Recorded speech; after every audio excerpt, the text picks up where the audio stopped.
Hi guys, again welcome on line physics classes. Today we will discuss the unit of charge. The unit of charge, unit of charge. आपको पता है एक होती है on the basis of SI and second is CGSE. SI unit हम charge की लेते हैं वो होती है कूलाम और सीजीएस होती है इलेक्ट्रोस्टैटिक यूनिट ऑफ चार्ज। इसको शॉर्ट फॉर्म में करते हैं ESU, electrostatic unit of charge.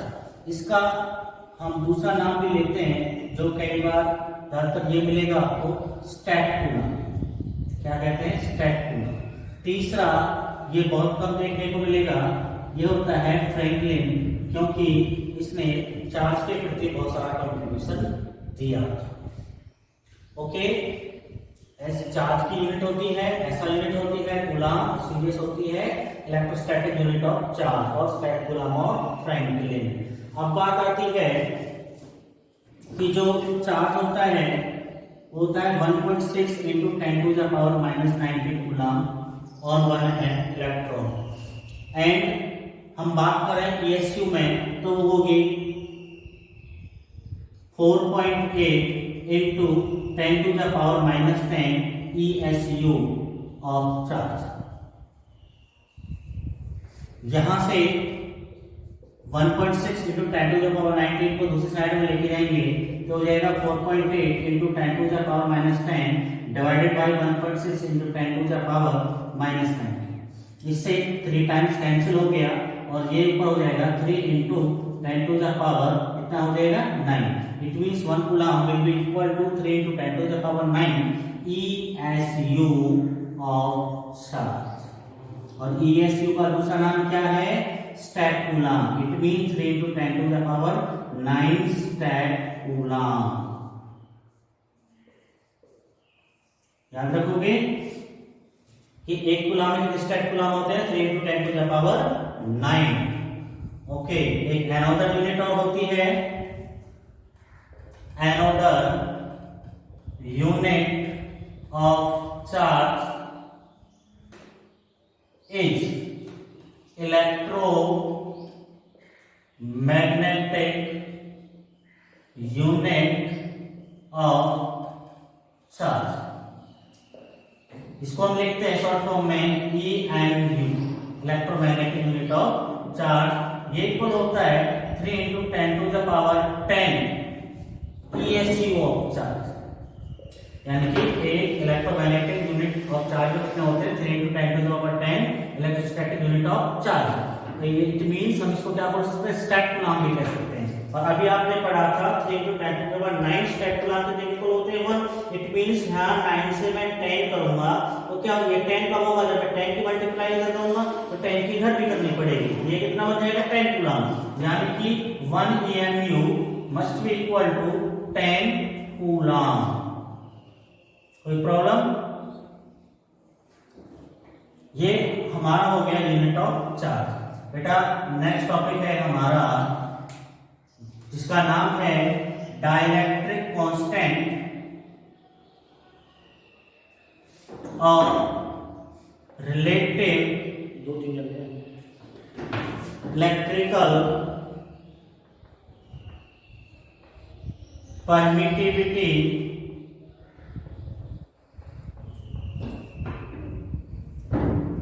और रिलेटिव इलेक्ट्रिकल परमिटिविटी। इस टॉपिक के बारे में हम क्या करेंगे? अब बात करेंगे। सबसे पहले इसको पढ़ने से पहले स्टार्ट करते हैं। Consider 2 point charges. कितने पॉइंट चार्ज माने हमने?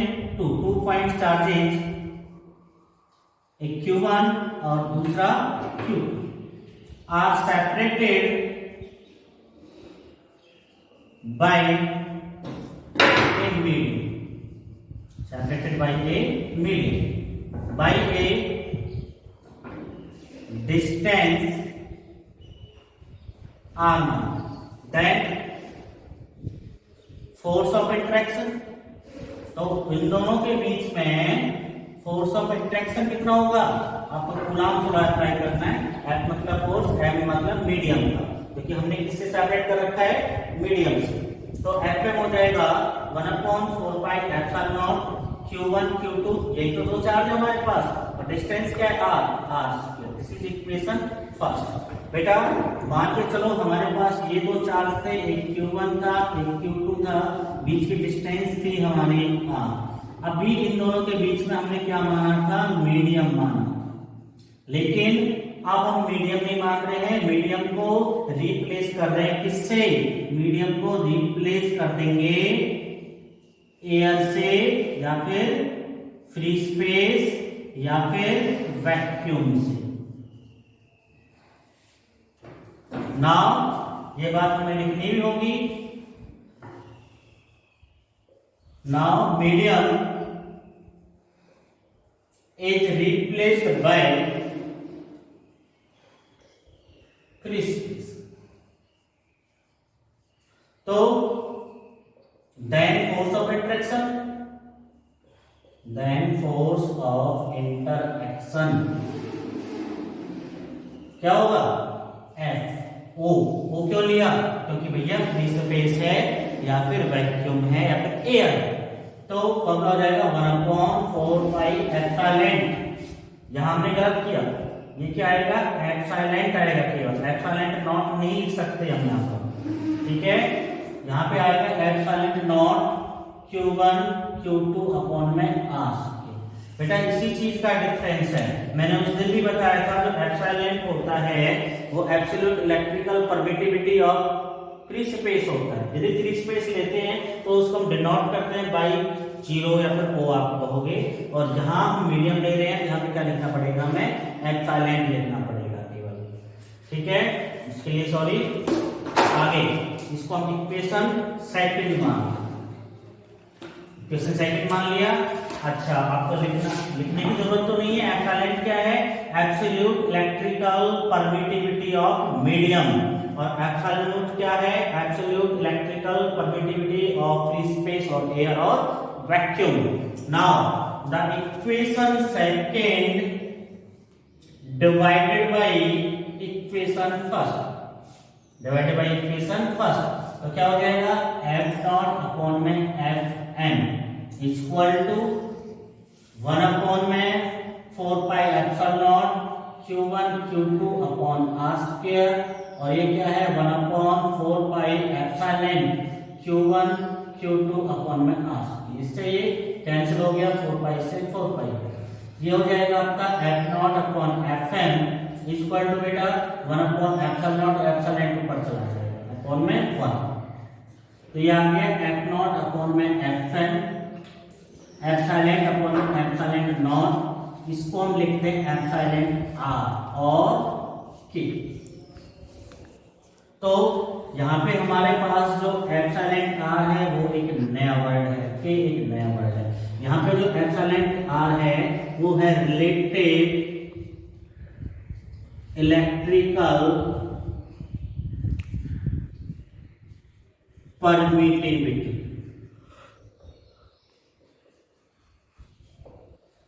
और k क्या है, डाइलेक्ट्रिक कांस्टेंट, k क्या है, डाइलेक्ट्रिक कांस्टेंट। अच्छा अब आपसे कोई कहता है कि भाई डाइलेक्ट्रिक कांस्टेंट को डिफाइन करो या फिर रिलेटिव इलेक्ट्रिकल परमिटिविटी को डिफाइन करो, तो यहां से हमारे पास कितनी डेफिनेशन है, 2 डेफिनेशन, केवल मैं लिख के नहीं केवल बोल के बताऊंगा आपको। पहली डेफिनेशन बनेगी F नॉट बाय Fm से, कैसे लिखेंगे इसको, dielectric constant is defined as the ratio of force of interaction between two charges in air to the force of interaction between then same two charges in medium, एक ये बन जाएगा। दूसरा बनेगा it is defined as the ratio of absolute electrical permittivity of medium to the absolute electrical permittivity of free space और air और vacuum. आशा करता हूं इनकी दोनों डेफिनेशन आपको समझ आ गई। बहुत सिंपल है, रेशो के हिसाब से आपको क्या है केवल राइट करना है। अभी तक हमने जो डिस्कस किया था बेटा, यूनिट ऑफ चार्ज किया था, डाइलेक्ट्रिक कांस्टेंट और रिलेटिव इलेक्ट्रिकल परमिटिविटी किया था। आगे जिस टॉपिक पे बात करेंगे वो टॉपिक है आपका, उस टॉपिक का नाम है सुपरपोजिशन प्रिंसिपल। कंटिन्यू रखते हैं। उसके बाद में फिर हमारा यूनिट फर्स्ट का फर्स्ट चैप्टर हमारा लगभग कंप्लीट हो जाएगा। उसके बाद में जो नेक्स्ट वीडियो आएगी उसमें हम केवल क्या रखेंगे, न्यूमेरिकल्स रखेंगे on the basis of coulomb's law और quantization of charge. Okay, now start with the topic what, superposition principal.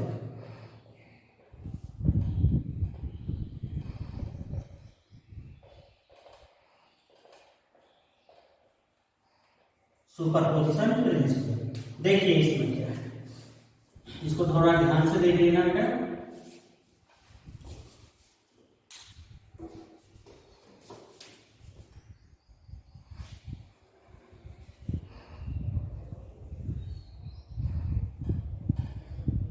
This is X axis, this is Y axis. एक चार्ज मानते हैं हम क्यू नॉट, ये टेस्ट चार्ज मानेंगे, इसको test करके देखेंगे और इसको हम रिप्रेजेंट करेंगे पोजीशन वेक्टर आर नॉट। एक और चार्ज मानते हैं भैया Q1, जिसका पोजीशन वेक्टर होगा क्या, R1। क्या नाम होगा बेटा, R1। Q1 का R1 से कहीं भी आपकी मर्जी मान सकते हो। एक और चार्ज मान लेते हैं कोई भी, यहां पर Q2 मान लिया, जिसका पोजीशन वेक्टर होगा बेटा R2। ठीक है, ऐसे हम Q3 मानेंगे, Q4 मानेंगे, बहुत सारे चार्ज मानेंगे। तो इस तरह से तो इस पर जो है आना पॉसिबल नहीं है। तो हम एक लास्ट का चार्ज मान लेते हैं जिसका नाम रखेंगे हम Qn। ये मान लिया कि मैंने Qn चार्ज, जिसका पोजीशन वेक्टर मान लिया मैंने Rn। इसमें होने वाला क्या है, सुपरपोजिशन प्रिंसिपल में होने वाला क्या है, इसमें स्पेशली जो ये बेस्ड है ऑन द कूलम्ब्स लॉ है। तो इसमें क्या है, सीधा आपको बता दें कि इसमें जो Q नॉट चार्ज हमने माना था टेस्ट चार्ज, इसको क्या है, ये सब मिलकर क्या है पीटने वाले हैं। पीटने का मतलब है ये सब इसमें क्या करने वाले हैं, फोर्स अप्लाई करने वाले हैं। अब आप बताइए कि जब ये इस पर फोर्स अप्लाई करेगा तो उस फोर्स का नाम होगा F01।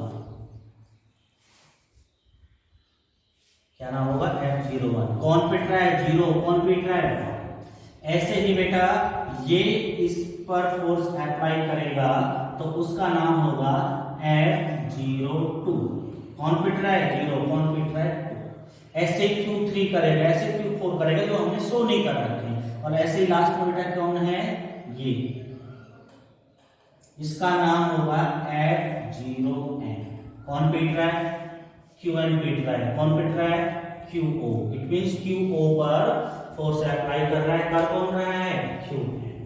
ओके, अब बड़ी सीधी सी बात यह है कि इसने इसमें स्लैब लगाई 3-4, इसने लगाए 6-7, इसने स्लैब किए इस पे 10-12। अब आपसे पूछ लेता है कि इस पर टोटल स्लैब कितने पड़े, तो आप क्या करोगे, इनके द्वारा लगाए गए स्लैब्स को आप क्या कर दोगे, ऐड कर दोगे।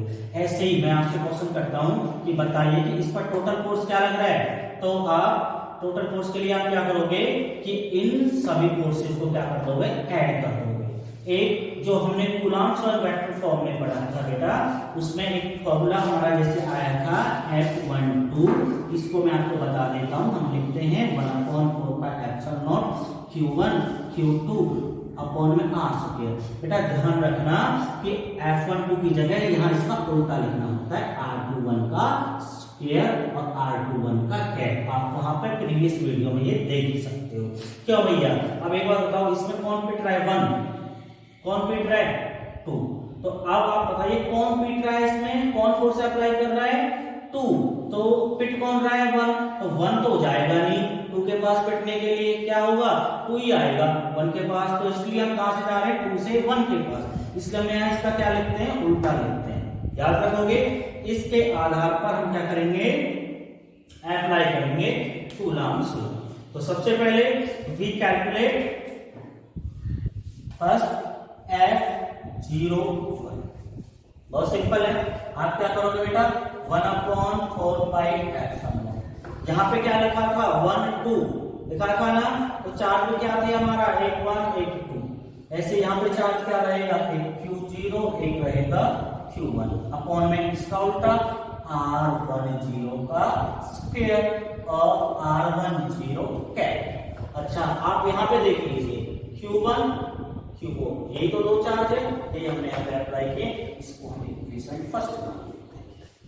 ऐसे ही हम कैलकुलेट करेंगे F02, that will be 1/4π0 QO Q2 upon में R20 square R20 cap, equation second. ऐसे ही थर्ड निकालेंगे, ऐसे ही फोर्थ अप्लाई करेंगे, ऐसे ही लास्ट हम निकालेंगे F0n। तो 1/4π0 चार्जेस क्या होंगे, एक Q0 एक Qn अपॉन में इसका उल्टा Rn0 स्क्वायर और Rn0 कैप, इसको मान लेंगे थर्ड। नाउ